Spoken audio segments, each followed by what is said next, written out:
అందరికీ నమస్కారం. ఈరోజు మాట్లాడబోయే అంశం ఏంటంటే, మోడీ గవర్నమెంట్ని కూల్చేసే ప్రయత్నం జరుగుతోందా, ఒక కుట్ర ఏమైనా జరుగుతోందా అనేది ఇప్పుడు అందరికీ అనుమానం కలిగిస్తున్న అంశం. వాస్తవంగా 4-5 రోజుల నుంచి ఈ అంశం మీద వార్తలు వస్తున్నా కూడా, సరే ఎవరన్నా దీని మీద ఖండిస్తారేమో, అట్లాంటిది ఏం లేదు అని ఖండిస్తారేమో అని చెప్పి కొంచెం వెయిట్ చేశాను. బట్ ఎక్కడి నుంచి కూడా ఖండనలు రావట్లేదు అంటే something is happening, something is fishy అనేది కొద్దిగా అనుమానం కలుగుతోంది. విషయం ఏంటయ్యా అంటే, రష్యాకి చెందిన ఒక పత్రిక స్పుత్నిక్ ఇండియా, అందులో ఒక కథనం వచ్చింది. ఆ కథనం యొక్క సారాంశం ఏంటంటే, సిఐఏ అంటే అమెరికా యొక్క గూఢచార సంస్థ సిఐఏ భారతదేశంలో మోడీ ప్రభుత్వాన్ని కుప్పకూల్చే ప్రయత్నం చేస్తోంది, వెనక నుంచి ప్రయత్నం చేస్తోంది, ఇండైరెక్ట్గా ప్రయత్నాలు చేస్తోంది. దీనికోసం ఇక్కడ రాజకీయ నాయకుల్ని వాడుకునే ప్రయత్నం చేస్తోంది. దాంట్లో మరీ ముఖ్యంగా చంద్రబాబు నాయుడు గారిని ఇందులో ప్రధానంగా వాడుకోవాలని చూస్తోంది అనేది ఆ అంశం యొక్క సారాంశం. ఇప్పటికే ఈ ప్రయత్నంలో భాగంగా అమెరికాకి చెందిన ఒక దౌత్యవేత్త జెన్నిఫర్ అనే ఆవిడ చంద్రబాబుని కలిశారని, అలాగే తెలంగాణకి చెందిన ముఖ్యమంత్రి రేవంత్ రెడ్డిని కలిశారని, అలాగే ఓవైసీని కలిశారని ఆ వార్తల్లో ఉన్న సారాంశం. ఎందుకని ఇలా జరుగుతోంది, ఏంటి వీళ్ళ ఉద్దేశం అంటే, మొన్న జరిగిన ఎన్నికల్లో భారతీయ జనతా పార్టీకి పూర్తి స్థాయి మెజారిటీ రాలేదు జాతీయ స్థాయిలో. దానివల్ల ఇవాళ ఉన్న మోడీ గారి ప్రభుత్వం 3.0 ప్రధానంగా చంద్రబాబు నాయుడు గారి మీద, నితీష్ కుమార్ గారి మీద ఆధారపడి నడుస్తోంది. ఇప్పుడు ఇందులో ఉన్న నితీష్ కుమార్ గారికి బీహార్లో రాబోయే ఎన్నికలు రాబోతున్నాయి. అక్కడ ఆయన పార్టీ పెద్దగా ప్రభావం చూపిస్తుందా అంటే ఈసారి పెద్దగా చూపించకపోవచ్చు అన్న డౌట్లు ఉన్నాయి. ఆయన ఏదో రకంగా తన యొక్క ముఖ్యమంత్రి పదవిని రక్షించుకోవడానికి ప్రయత్నం చేస్తాడు. At the same time Bharatiya Janata party కూడా బీహార్లో ముఖ్యమంత్రి పదవిని ఆశిస్తోంది. ఈ మొత్తం వ్యవహారం మధ్యలో ఏ నిమిషమైనా సరే నితీష్ కుమార్కి భారతీయ జనతా పార్టీకి మధ్య తేడాలు వచ్చే అవకాశం ఉంది. నితీష్ కుమారు కొంచెం వెనక్కి తగ్గడం కానీ, అంటే సపోర్ట్ని విరమించుకోవడం కానీ భారతీయ జనతా పార్టీకి, లేదా సమయం చూసి ఇంకొక రకంగా ప్రవర్తించడం కానీ జరిగే అవకాశం ఉంది. అట్లాంటిది జరిగే సందర్భంలో కూడా చంద్రబాబు నాయుడు గారు అంటే తెలుగుదేశం పార్టీ జాతీయ స్థాయిలో మోడీ ప్రభుత్వానికి అండగా ఉంటే మోడీ ప్రభుత్వాన్ని ఎవరు ఏం చేయలేరు. కానీ చంద్రబాబు నాయుడు గారు కూడా అంటే తెలుగుదేశం పార్టీ కూడా మోడీ ప్రభుత్వానికి కనుక సపోర్ట్ వెనక్కి తీసుకుంటే ప్రభుత్వం పడిపోతుంది కేంద్రంలో. సో ఈ దిశగా చంద్రబాబు నాయుడు గారిని టార్గెట్ చేసి అమెరికన్ ఇంటెలిజెన్స్ సంస్థ ప్రయత్నాలు మొదలెట్టింది. అంటే అమెరికానే ప్రయత్నాలు మొదలుపెట్టింది. భారతదేశంలో మోడీ ప్రభుత్వం ఎట్టి పరిస్థితుల్లో కూలిపోవాలి అని చెప్పి అమెరికా ప్రయత్నిస్తోంది. దీనికోసం అక్కడి బాప్టిస్ట్ చర్చిలు ఏవైతే ఉన్నాయో, అమెరికాకి సంబంధించిన బాప్టిస్ట్ చర్చిలు, ఆంధ్రప్రదేశ్ తెలంగాణలో ఉన్న బాప్టిస్ట్ చర్చిలకి సహాయం చేసి, అంటే డబ్బుల్ని పంపించి, ఇక్కడి బాప్టిస్ట్ చర్చిల యొక్క అధినేతలు ఎవరైతే ఉంటారో వాళ్ళ మీద ఒత్తిడి తీసుకొచ్చి వాళ్ళని చంద్రబాబు నాయుడు గారి దగ్గరికి పంపించి, మీరు ఎట్టి పరిస్థితుల్లోనూ భారతీయ జనతా పార్టీలో ప్రభుత్వం ఏదైతే కేంద్ర ప్రభుత్వంలో ఉందో దానికి సపోర్ట్ని వెనక్కి తీసుకోండి, ఐఎన్డిఏ కూటమికి అనుకూలంగా మీరు పనిచేయండి అని ఒత్తిడి పెంచే ప్రయత్నాలు చేస్తున్నారు. ఇప్పటికే జెన్నిఫర్ అనే దౌత్యవేత్త చంద్రబాబు నాయుడు గారిని ఓవైసీ గారిని రేవంత్ రెడ్డి గారిని కలిశారు. సరే, చంద్రబాబు నాయుడు గారితో పని ఉంటే మరి ఓవైసీ గారిని కలవడం ఎందుకు, రేవంత్ రెడ్డి గారిని కలవడం ఎందుకంటే, రేవంత్ రెడ్డి గారు అంటే చాలా తెలుగుదేశం పార్టీ నుంచి వెళ్ళిన ఆయన, చంద్రబాబు నాయుడు గారిని గురువుగా పరిగణించే ఆయన ఇప్పుడు అక్కడ ముఖ్యమంత్రి పదవిలో ఉన్నారు. ఈ రెండు రాష్ట్రాల మధ్య అవసరాలు ఉన్నాయి. వీటన్నిటి దృష్ట్యా కూడా ఆయన ద్వారా ప్రెషర్ పెట్టే ప్రయత్నం చంద్రబాబు నాయుడు గారి మీద. మరి ఓవైసీ గారు ఎందుకు, ఇక్కడే అసలు ఆయన కీలకమైన పాయింట్ ఉంది. ఈ మధ్యనే కేంద్ర ప్రభుత్వం ఒక చట్టాన్ని తీసుకొచ్చే ప్రయత్నం చేసింది వక్ఫ్ బోర్డు మీద. దాన్ని ప్రతిపక్ష పార్టీలన్నీ పార్లమెంట్లో వ్యతిరేకించడంతో దాన్ని జేపీసీకి ఇచ్చారు, అంటే జాయింట్ పార్లమెంటరీ కమిటీకి ఇచ్చారు. జాయింట్ పార్లమెంటరీ కమిటీ దాన్ని పరిశీలించి దాన్ని మళ్ళీ పార్లమెంట్లోకి తీసుకొచ్చిన సందర్భంలో ఈ ముస్లింలందరినీ కూడా రెచ్చగొట్టి, దేశంలో ముస్లింలందరినీ కూడా రెచ్చగొట్టి వక్ఫ్ చట్టానికి వ్యతిరేకంగా ఆందోళన చేయించి, ఆ ఆందోళనలు పెద్దవి చేసి, ఆ పెద్దమైన ఆందోళనల సందర్భంగా ఆ వక్ఫ్ చట్టాన్ని తెలుగుదేశం పార్టీ కూడా వ్యతిరేకించి కేంద్ర ప్రభుత్వానికి ఈ వక్ఫ్ చట్టాన్ని మీరు తీసుకొచ్చారు కాబట్టి మీకు మేము సపోర్ట్ ఇవ్వట్లేదు అని చెప్పి ఒక అవిశ్వాస తీర్మానాన్ని ప్రవేశపెట్టి, ఏదో ఒక పార్టీ అంటే ఐఎన్డీఏ కూటమిలో ఉన్న ఏదో ఒక పార్టీతో అవిశ్వాస తీర్మానాన్ని ప్రవేశపెట్టించేలాగా చేసి, దానికి తెలుగుదేశం పార్టీ కూడా వంతపాడేలాగా చేసి మోడీ ప్రభుత్వాన్ని కుప్పకూల్చాలి. ఇది అమెరికా యొక్క ప్రయత్నం. దీనికోసం ఓవైసీని పట్టుకుని ఓవైసీ ద్వారా ఈ మొత్తం వ్యవహారం అంతా నడిపిస్తున్నారు. ఆల్రెడీ ఇప్పటికే ఓవైసీ ఈ వక్ఫ్ బోర్డుకి చట్టాన్ని తీసుకొచ్చిన చట్టానికి వ్యతిరేకంగా ఆల్రెడీ మాట్లాడడం జరిగింది. ఐఎన్డీఏ కూటమిలో ఎవరైతే ఉన్నారో వాళ్ళందరూ దీనికి వ్యతిరేకంగా మాట్లాడడం జరిగింది. ఈవెన్ జగన్మోహన్ రెడ్డికి కొంతమంది ఎంపీలు రాజ్యసభలో ఉన్నారు, వాళ్ళు కూడా, జగన్మోహన్ రెడ్డి కూడా డైరెక్ట్గా దీన్ని వ్యతిరేకించడం జరిగింది వక్ఫ్ చట్టాన్ని. సో ఈ అన్నిటి సందర్భంలో ఒక చంద్రబాబు నాయుడు గారు కనుక, అంటే తెలుగుదేశం పార్టీ కనుక ఈ వక్ఫ్ చట్టాన్ని వ్యతిరేకిస్తే కనుక మోడీ ప్రభుత్వం కూలిపోతుంది. అయితే దీనికి ముహూర్తం ఎప్పుడు పెట్టాలయా? ముహూర్తం ఎప్పుడు పెట్టాలంటే, ఇప్పుడు కాశ్మీర్లో ఎన్నికలు జరిగిపోతున్నాయి, తర్వాత మహారాష్ట్రలోనూ జార్ఖండ్లోనూ కూడా ఎన్నికలు జరగబోతున్నాయి. మహారాష్ట్ర జార్ఖండ్లో ఎన్నికల్లో కనుక ఒకవేళ భారతీయ జనతా పార్టీ కనుక వెనకబడిపోతే అప్పుడు ఆర్ఎస్ఎస్ కూడా మోడీ ప్రభుత్వానికి వ్యతిరేకంగా పని మొదలెడుతుంది. మోడీని దించేసి యోగిని తీసుకొచ్చే ప్రయత్నం చేస్తుంది. సో ఈ మొత్తం రాజకీయం నడుస్తున్న సందర్భంలో కనుక ఈ వక్ఫ్ చట్టాన్ని ನಾವು అడ్డం పెట్టుకొని మోడీ ప్రభుత్వాన్ని కూల్చేస్తే మోడీ వెళ్ళిపోతారు, యోగి రాకుండా ఉంటారు, ఐఎన్డీఏ కూటమి అధికారంలోకి వస్తుంది. ఇది మొత్తం కుట్ర యొక్క సారాంశం. ఈ విషయం మొత్తం ఇప్పటికీ ఆల్రెడీ ఈ స్పుత్నిక్ అనేది రాయకన్నా ముందే కేంద్ర ఇంటెలిజెన్స్ సంస్థల ద్వారా మోడీ గారికి మొత్తం దీని మీద నాలెడ్జ్ ఉంది, దీని మీద సమాచారం వెళ్ళిపోయింది మోడీ గారికి. చంద్రబాబు నాయుడు గారితో ఈ ప్రయత్నం చేయించే ప్రయత్నం అనేది అమెరికా వైపు నుంచి జరుగుతోంది అనేది మోడీ గారి దగ్గరికి కూడా ఇంటెలిజెన్స్ వర్గాల ద్వారా వెళ్ళిపోయింది సమాచారం. మరి ఈ మొత్తం వ్యవహారం జరిగిన తర్వాత కూడా మొన్న మోడీ గారిని చంద్రబాబు నాయుడు గారు వెళ్ళి కలిశారు. ఆ సందర్భంగా దీని గురించిన టాపిక్ వచ్చిందా రాలేదో తెలియదు. ఆంధ్రప్రదేశ్కి అనుకూలంగా ఇప్పటివరకు భారతీయ జనతా పార్టీ కేంద్ర ప్రభుత్వం పనిచేస్తోంది, నిధులు ఇచ్చే కార్యక్రమం చేస్తోంది. మొన్న కూడా చంద్రబాబు నాయుడు గారు నిధులు ఇమ్మని వెళ్ళి అడిగొచ్చారు. ఏవైతే బడ్జెట్లో అలొకేషన్స్ చేశారో వాటిని ఇమీడియట్గా 15,000 కోట్లు రాజధానికి ఇస్తాన్న 15,000 కోట్లు ఇమీడియట్గా ఇవ్వండి అని అడిగారు. అలాగే పోలవరానికి సంబంధించి మిగతా వాటికి సంబంధించిన నిధులు పంపించండి, అట్ ది సేమ్ టైం కేంద్ర సంస్థలు ఉన్నాయో అవన్నీ కూడా అమరావతిలో పెట్టండి అని అడిగొచ్చారు.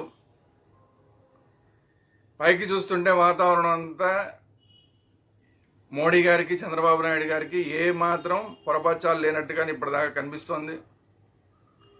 కానీ రష్యా పత్రిక స్పుత్నిక్ చాలా అథెంటిక్గా రాసే పత్రిక, ఎందుకంటే రష్యా స్పుత్నిక్ రాసిందంటే రష్యన్ గవర్నమెంట్ ద్వారా వచ్చిన ఇన్ఫర్మేషన్నే రాస్తుంది.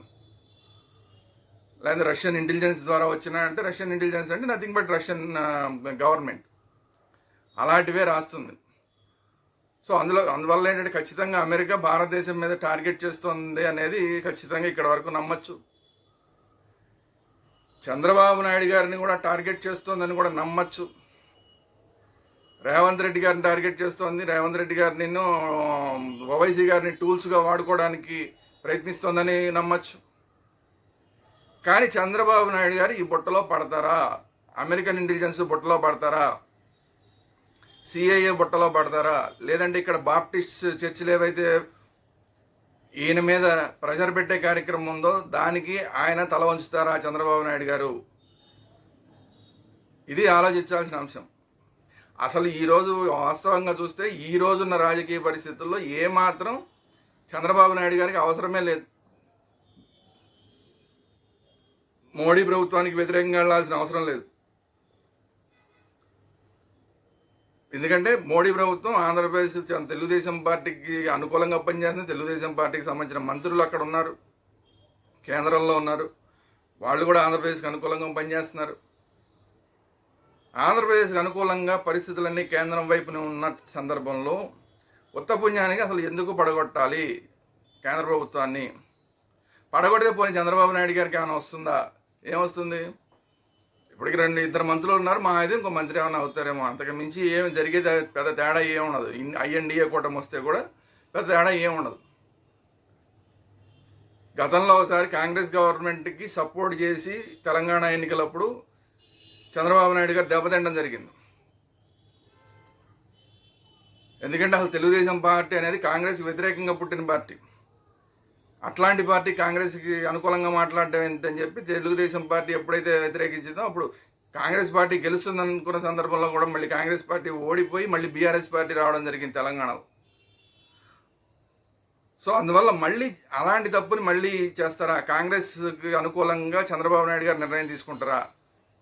ఐఎన్డిఏ కూటమికి అనుకూలంగా నిర్ణయం తీసుకుంటారా? ప్రత్యేకించి అదనంగా వచ్చేది ఏది లేని సందర్భంలో, అదనంగా వచ్చే ప్రయోజనం ఏమీ లేని సందర్భంలో, అంత స్మూత్గా నడుస్తున్న రాజకీయంలో ఉత్తపుణ్యానికి ఒక రాయి వేయడానికి చంద్రబాబు నాయుడు గారు అంగీకరిస్తారా? అంటే మామూలుగా చంద్రబాబు నాయుడు గారి గురించి తెలిసిన వాళ్ళు ఎవరు అట్లా చేస్తారని ఎక్స్పెక్ట్ చేయరు. కానీ గతంలో జగన్మోహన్ రెడ్డి గారు వేసిన సూపులో చంద్రబాబు నాయుడు గారు పడడం జరిగింది. అప్పుడు మోడీ గారు అనేక సందర్భాలు చంద్రబాబు నాయుడు గారికి చెప్పారు, మీరు జగన్మోహన్ రెడ్డి వల్ల పడుతున్నారు, జగన్మోహన్ రెడ్డి బీజేపీకి వ్యతిరేకంగా వెళ్ళండి, మేము బీజేపీ వ్యతిరేకంగా ఉన్నామని మాట్లాడుతూ మిమ్మల్ని మాకు వ్యతిరేకంగా చేసే ప్రయత్నం చేస్తున్నాడు, ఆ బుట్టలో మీరు పడకండి అంటే కూడా అప్పుడు ప్రత్యేక హోదాకి సంబంధించిన అంశంలో, ప్రత్యేక ప్యాకేజీకి సంబంధించిన అంశంలో ఆ బుట్టలో పడి భారతీయ జనతా పార్టీని వ్యతిరేకించి ఆ తర్వాత అనేక ఇబ్బందులు చంద్రబాబు నాయుడు గారు పడిన విషయం అందరూ చూశారు. ఇప్పుడు చాలా కాలం తర్వాత మళ్ళీ రెండింటి మధ్య కూడా ఈ రెండు పార్టీల మధ్య ఒక సయోధ్య లాంటి వాతావరణం. సయోధ్య అంటే పూర్తిగా సయోధ్య ఉందని కాదు, ఎందుకంటే తెలుగుదేశం పార్టీ వాళ్ళు మోడీ గారిని అమిత్ షా గారిని ఏ విధంగా తిట్టారో అందరం చూసాం, బాలకృష్ణ గారు ఏ విధంగా తిట్టారో అందరం చూసాం. అలాగే మోడీ గారు అమిత్ షా గారు చంద్రబాబు నాయుడు గారి గురించి ఏ విధంగా మాట్లాడారో చూసాం. అసలు తెలుగుదేశం పార్టీకి పర్మనెంట్గా డోర్స్ క్లోజ్ అయిపోయినాయని మాట్లాడడం చూసాం. ఇప్పుడు రాజకీయ పరిస్థితులు, రాజకీయ అవసరాల దృష్ట్యా సరే కలిశారు. మరి ఈ స్నేహాన్ని కొనసాగిస్తారా, కొనసాగించరా? ఎందుకంటే గతంలో భారతీయ జనతా పార్టీలతో కలిసి ఉన్న ప్రతి సందర్భంలోనూ చంద్రబాబు నాయుడు గారి గవర్నమెంట్ స్మూత్గా ముందుకెళ్ళిపోయింది. ఎప్పుడైనా భారతీయ జనతా పార్టీకి వ్యతిరేకంగా వెళ్ళిన సందర్భంలో తెలుగుదేశం పార్టీ ఆంధ్రప్రదేశ్లో కూడా ఇబ్బందులు బాగా అయిన సందర్భాలు మనం చూసాం.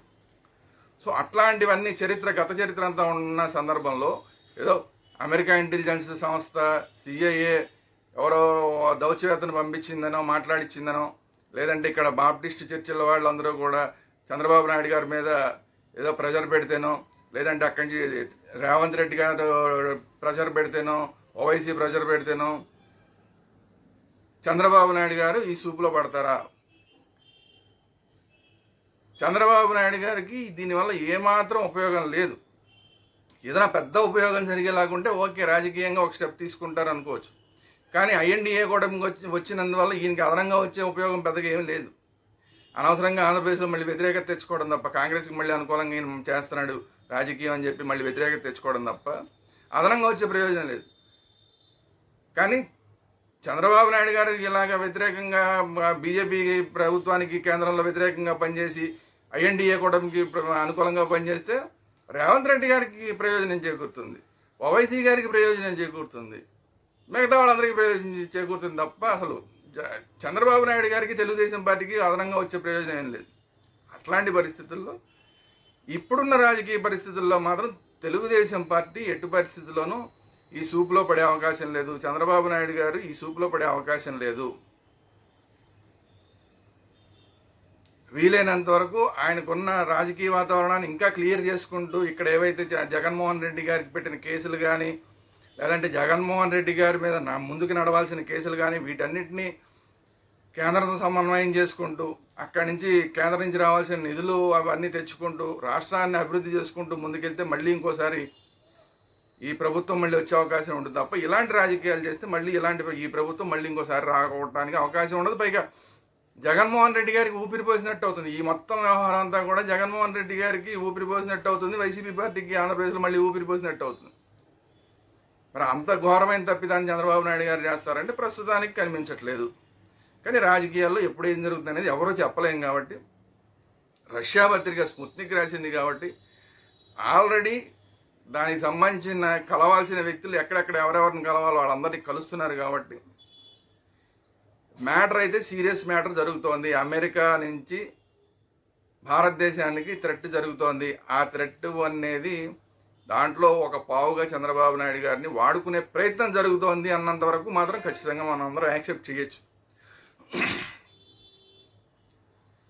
మరి ఈ మొత్తం వ్యవహారం ఏం జరుగుతుంది, ఆర్ఎస్ఎస్ ఏం చేస్తుంది, రేపొద్దున మహారాష్ట్ర ఎన్నికలు, జార్ఖండ్ ఎన్నికలు అయిపోయిన తర్వాత అసలు ఆర్ఎస్ఎస్ వైఖరి ఎలా ఉంటుంది,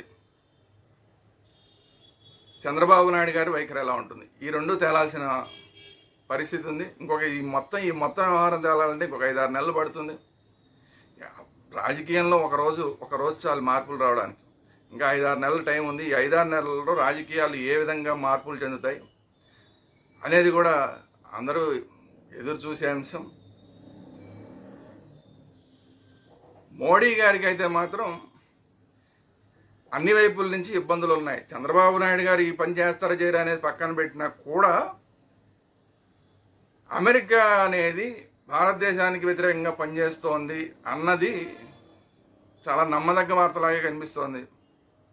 మోడీ గారికి అన్ని వైపుల నుంచి కూడా కష్టాలు రాబోయే రోజుల్లో ఇంకా పెరగబోతున్నాయి అనేది స్పష్టంగా కనిపిస్తోంది. అది అమెరికా వైపు నుంచి కావచ్చు, రేపొద్దున ఇక్కడ రాష్ట్రాల్లో ఎన్నికల తర్వాత మహారాష్ట్ర కానీ జార్ఖండ్ రాష్ట్రాల్లో ఎన్నికల్లో ఒకవేళ వెనకబడిపోతే భారతీయ జనతా పార్టీ అప్పుడు ఆర్ఎస్ఎస్ ఏం చేస్తుందన్న విషయం అది కూడా ఆలోచించాల్సి ఉంటే, మోడీ గారికి మాత్రం భారతీయ జనతా పార్టీ సంగతి పక్కన పెడితే మోడీ గారికి మాత్రం అన్ని వైపుల నుంచి కూడా ఇబ్బందికరమైన వాతావరణం కనిపిస్తోంది. ఇట్లాంటి సందర్భంలో అసలు మహారాష్ట్ర ఎన్నికలు తొందరగా జరుగుతాయా లేదా వాయిదా వేసే ప్రయత్నం జరుగుతుందా, జార్ఖండ్ ఎన్నికలు ఇంకా కొన్నాళ్ళు వాయిదా వేసే ప్రయత్నం జరుగుతుందా? ఎందుకంటే మళ్ళీ మొన్న ఆగస్టు 15 రోజు కూడా మోడీ గారు మాట్లాడారు, మొత్తం అంతా కూడా దేశం అంతా ఒకేసారి ఎన్నికలు జరిగితే బాగుంటుందని. మళ్ళీ అట్లాంటి ప్రయత్నాలు ఏమైనా ముందు తీసుకొస్తారా, లేదంటే ఈ మొత్తం వ్యవహారాన్ని తప్పించుకోవడానికి వక్ఫ్ చట్టం ఏదైతే చట్ట సవరణలు ఉన్నాయో 40 చట్ట సవరణలు ఆ బిల్లుని కొంతకాలం పాటు పక్కన పెట్టేస్తారా? ఏదైనా జరగచ్చు. రాజకీయంలో సెల్ఫ్ డిఫెన్స్ కోసం కొన్ని సందర్భాల్లో తేవాలనుకున్న చట్టాలను కూడా తేకుండా ఆపేసేయచ్చు. సో మోడీ గారి వైపు నుంచి మోడీ గారికి అన్ని వైపుల నుంచి కూడా ఇబ్బందులు ఉన్న పరిస్థితుల్లో రాబోయే 6 నెలల్లో మోడీ గారి ఎత్తుగడలు ఏ విధంగా ఉండబోతున్నాయి, అమెరికా ఇంటెలిజెన్స్ సంస్థల ఎత్తుగడలు ఏ విధంగా ఉండబోతున్నాయి, ఈ భారతదేశంలో ఉన్న రాజకీయ పార్టీల ఎత్తుగడలు ఏ విధంగా ఉండబోతున్నాయి అంటే, ఒకవైపు ఐఎన్డీఏ కూటమిలోనూ ఇప్పుడు ఎన్డీఏ కూటమిలో ఉన్న పార్టీల యొక్క కూడా రాజకీయ ఎత్తుగడలు ఏ విధంగా ఉండబోతున్నాయి అనేది రాబోయే 6 నెలల్లో చాలా కీలకంగా మారిపోతుంది. మరి అభిమన్యుడు పద్మవ్యూహంలో చిక్కుకున్నట్టు మోడీ గారు దీంట్లో బలైపోతారా? ఈ వ్యూహంలో లేదా చంద్రబాబు నాయుడు గారు లాంటి వాళ్ళు ఇంకా మిగతా వాళ్ళు అసలు ఇదంతా కూడా వేస్ట్, మోడీ గారి గవర్నమెంటే ఉండాలని మోడీ గారికి సహకరిస్తే ఆయన కనీసం ఇంకొక 3 ఏళ్ళన్నా, ఎందుకంటే 5 ఏళ్ళు పరిపాలించే అవకాశం అనేది చాలా కష్టంగా కనబడుతుంది. ఎందుకంటే ఆర్ఎస్ఎస్ కూడా పూర్తి స్థాయిలో మోడీ గారికి ప్రస్తుతానికి వ్యతిరేకంగా ఉన్న వాతావరణం క్లిస్టల్ క్లియర్ కనబడుతోంది. కాబట్టి ఎంత కొంత దూరం మోడీ గారి ప్రభుత్వం వెళ్తుందా? మోడీ గారు మారినంత మాత్రాన అమెరికాకి ఉపయోగం లేదు. ఇది ఒకటి గుర్తుపెట్టుకోవాల్సింది. అమెరికాకి కావాల్సింది ఇక్కడ ఐఎన్డీఏ కూటమి రావడం. మొత్తం భారతీయ జనతా పార్టీ కూటమి వెళ్ళిపోయి భారతీయ జనతా పార్టీ అనేది పక్కకి పోయి ఐఎన్డీఏ కూటమి రావడం అనేది అమెరికాకి కావాలి. But at the same time America విషయంలో కూడా ఇంకొకటి ఆలోచించాల్సిన విషయం ఏంటంటే అక్కడ కూడా ఎన్నికలు జరుగుతున్నాయి. అక్కడున్న ఇప్పుడు ప్రభుత్వం మారిపోయి మోడీ గారికి బాగా ఫ్రెండ్గా ఉన్న ట్రంప్ అధికారంలోకి వస్తే పరిస్థితులు ఒక రకంగా ఉండొచ్చు. లేదంటే కమలా హ్యారిస్ కనుక అధికారంలోకి వస్తే పరిస్థితులు ఇంకో రకంగా ఉండొచ్చు. అమెరికాలో కూడా నవంబర్లో ఈ రాజకీయ వాతావరణం మారిపోయి కొత్త ప్రభుత్వాలు వస్తాయి. కాబట్టి అప్పుడు అమెరికా ఇంటెలిజెన్స్ అనేది ఇప్పుడున్న ఏదైతే మోడీ ప్రభుత్వాన్ని కోల్చాలన్న కుట్రని కంటిన్యూ చేస్తుందా, లేదా దాన్ని కూడా కొంతకాలం వాయిదా ఇస్తుందా, ఇది కూడా ఆలోచించాలి. అటు అమెరికా రాజకీయం, ఇటు భారతదేశంలో రాష్ట్రాల్లో ఉన్న ఎన్నికలు, అమెరికా ఎన్నికలు, ఇక్కడ భారతదేశంలో ఉన్న రాష్ట్రాల ఎన్నికలు, ఇవన్నీ కూడా రాబోయే రోజుల్లో మోడీ గారి యొక్క భవిష్యత్తుని తేల్చబోతున్నాయి. మోడీ గారి రాజకీయం ఎలా ఉంటుందో మనందరం చూడబోతున్నాం. చంద్రబాబు నాయుడు గారు ఏ విధంగా రాజకీయం చేస్తారనేది కూడా మనకి ఆసక్తికరమైన అంశం.